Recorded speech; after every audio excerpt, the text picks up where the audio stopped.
ശ്രീരാമൻ രാവണനെ കൊന്ന സീതയെ വീണ്ടെടുത്ത് അയോധ്യയിൽ വന്ന് രാജ്യാഭിഷേകം കഴിഞ്ഞ് ജനങ്ങളെയും പരിപാലിച്ച് സന്തോഷത്തോടെ സീതയോടും കൂടി വസിക്കുന്ന കാലം സീത ഗർഭിണിയാവുന്നു. ശ്രീരാമൻ സീതയോട് ചോദിച്ചു, ഗർഭിണിയായവർക്ക് പല ആഗ്രഹങ്ങളും ഉണ്ടെന്ന് പറഞ്ഞു കേട്ടിട്ടുണ്ട്. അങ്ങനെ വല്ല ആഗ്രഹവും നിനക്കുണ്ടോ? ആഗ്രഹങ്ങൾ നടക്കാതെ വന്നാൽ കുട്ടികൾക്ക് എന്തെങ്കിലും കുറ്റമുണ്ടാകും എന്നാണ് കേൾക്കുന്നത്. ഇത് കേട്ട സീതാദേവി പറഞ്ഞു, നമ്മൾ മുമ്പ് വനവാസത്തിന് പോയപ്പോൾ മുനിപത്നികളുമായി കഴിഞ്ഞില്ലേ, അതുപോലെ ഒരു ദിവസം അവിടെ വസിക്കണമെന്ന് ആഗ്രഹമുണ്ട്. വേറെ ഒരു ആഗ്രഹവും എനിക്കില്ല. എങ്കിൽ നാളെ സൗമിത്രയെ കൂട്ടി വനത്തിലേക്ക് പോകാൻ റെഡിയായിക്കോളൂ എന്ന് പറഞ്ഞ് ശ്രീരാമൻ സിംഹാസനത്തിൽ ചെന്നിരുന്നു. അപ്പോൾ വിജയൻ, മധുദത്തൻ, കശ്യപൻ, പിംഗലൻ, ഭദ്രൻ എന്നിവരെല്ലാം കൂടി ശ്രീരാമചന്ദ്രനെ കാണാനായി വന്നു. ഭഗവാൻ ചോദിച്ചു, എല്ലാ ജനങ്ങളും എൻ്റെ ഭരണത്തിൽ സംതൃപ്തരാണോ? എന്നെക്കൊണ്ടോ അനുജന്മാരെ കൊണ്ടോ അമ്മമാരെക്കുറിച്ചും ജാനകിയെക്കുറിച്ചും ഒക്കെ എന്തൊക്കെയാണ് പറയുന്നത്? അപ്പോൾ അവർ പറഞ്ഞു, ഇതുപോലെ നല്ലൊരു രാജാവ് ഇനി ഉണ്ടാവില്ല എന്നാണ് പറഞ്ഞത്.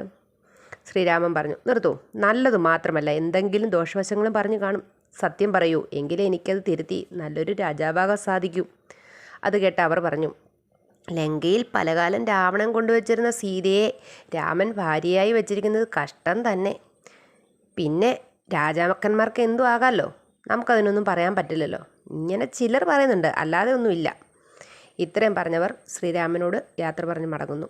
പിറ്റേന്ന് രാവിലെ തന്നെ ശ്രീരാമൻ നിത്യകർമ്മങ്ങൾ ചെയ്തതിനു ശേഷം അനുജന്മാരെ വിളിച്ചു വരുത്തുന്നു. ഞാൻ നമ്മുടെ സൂര്യവംശത്തിന് കളങ്കമുണ്ടാകാതെ രാജ്യം പരിപാലിക്കാനാണ് ആഗ്രഹിക്കുന്നത്. ഇപ്പോൾ ഒരു അപവാദം പരന്നിരിക്കുന്നു എന്നാണ് അറിയാൻ കഴിഞ്ഞത്. അതിന് ഞാൻ പറയുന്നത് നിങ്ങൾ അനുസരിച്ചേ മതിയാകൂ. ഒരാണ്ട് രാവണൻ കൊണ്ടുപോയി ലങ്കയിൽ വെച്ച സീതയെ ഞാൻ കൈക്കൊണ്ടത് തെറ്റാണെന്നാണ് ജനങ്ങൾ പറയുന്നത്. അതുകൊണ്ട് ഇന്നലെ അവളോട് ഞാൻ ചോദിച്ചിരുന്നു, ഗർഭിണിയായി നിനക്ക് വല്ലതും ആഗ്രഹമുണ്ടോ എന്ന്. അവൾ പറഞ്ഞിരുന്നു, വാൽമീകിയുടെ ആശ്രമത്തിൽ നേരത്തെ കഴിഞ്ഞതുപോലെ കഴിഞ്ഞാൽ കൊള്ളാമെന്ന്. ലക്ഷ്മണ, നിന്നെയും കൂട്ടി നാളെ തന്നെ അയക്കാമെന്ന് വാക്ക് കൊടുത്തു. ആ അവസരം കണക്കാക്കി വൻകാട്ടിലുള്ള ആശ്രമ പരിസരത്താക്കി കളഞ്ഞിട്ട് നീ ഇങ്ങി പോരേണം. പറ്റില്ല എന്ന് നിങ്ങൾ ആര് പറഞ്ഞാലും അവർ എൻ്റെ ശത്രു ആയിരിക്കും.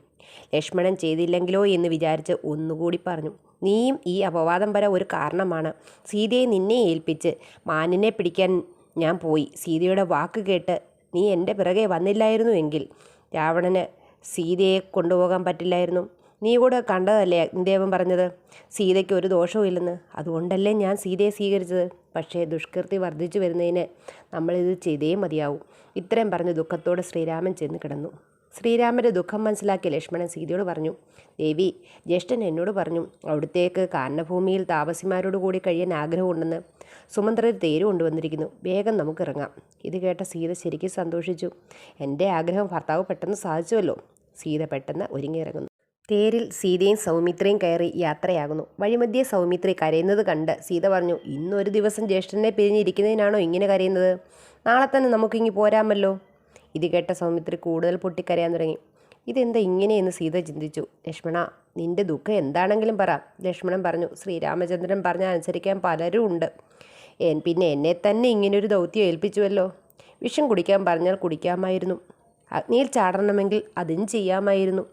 ഇത് അതിലും വലിയ ഒരു ദുഃഖമായി എന്നെ ഏൽപ്പിച്ചത്. എൻ്റെ ദുഷ്കർമ്മ ഫലമായിരിക്കും ഇത് എന്ന് പറഞ്ഞു.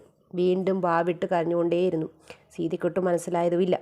വീണ്ടും ദേവി പറഞ്ഞു, ഭർത്താവ് പറയരുത് എന്ന് പറഞ്ഞതായാലും നീ പറ, നിനക്കൊരു ദോഷവും ഇല്ല. സൗമിത്രി പൊട്ടിക്കരഞ്ഞുകൊണ്ട് പറഞ്ഞു, രാവണൻ ലങ്കയിൽ കൊണ്ടുവച്ച സീതയെ ശ്രീരാമൻ പരിഗ്രഹിച്ചത് നന്നല്ല എന്ന് ജനങ്ങളുടെ അപവാദ നിമിത്തമായി എന്നോട് ജ്യേഷ്ഠൻ പറഞ്ഞു. ദേവിയെ കാനനത്തിൽ മുനിശ്രേഷ്ഠ ആശ്രമത്തിൽ ഉപേക്ഷിച്ച് പോരാൻ എന്ന്. ഇത് കേട്ട ദേവി പൊട്ടിക്കരഞ്ഞു. എന്നെ ഉപേക്ഷിച്ചോ ഭർത്താവേ നീ? ഞാൻ മുൻ ചെയ്ത ദുഷ്കർമ്മത്തിൻ്റെ ഫലമാണിതൊക്കെ. ഞാൻ ജീവത്യാഗം ചെയ്യാമെന്ന് വെച്ച സൂര്യവംശത്തിന് അവകാശം ഇല്ലാതായി വരും. നീ പോയിക്കൊള്ളൂ ലക്ഷ്മണ എന്ന് പറഞ്ഞു സീത. സീതയെ തൊഴുതുകൊണ്ട് ലക്ഷ്മണൻ യാത്ര പറഞ്ഞ് മാറിയുന്നു. സീതയുടെ കരച്ചിൽ കേട്ട് താപസകുമാരന്മാർ ഓടി വന്ന് നോക്കുകയും വാൽമീകി മുനിയോട് ഒരു നാരി ഇരുന്ന് കരയുന്നു എന്ന് അറിയിക്കുകയും ചെയ്തു. വാൽമീകി മുനി ജ്ഞാനദൃഷ്ടിയാൽ അത് ആരാണെന്ന് മനസ്സിലാക്കുകയും കൂട്ടിക്കൊണ്ടു വരാൻ പറയുകയും ചെയ്യുന്നു. അങ്ങനെ അവർ കൂട്ടിക്കൊണ്ടു പോകുന്നത് കണ്ടതിന് ശേഷമാണ് ലക്ഷ്മണനും സുമന്ത്രരും തിരികെ പോരുന്നത്.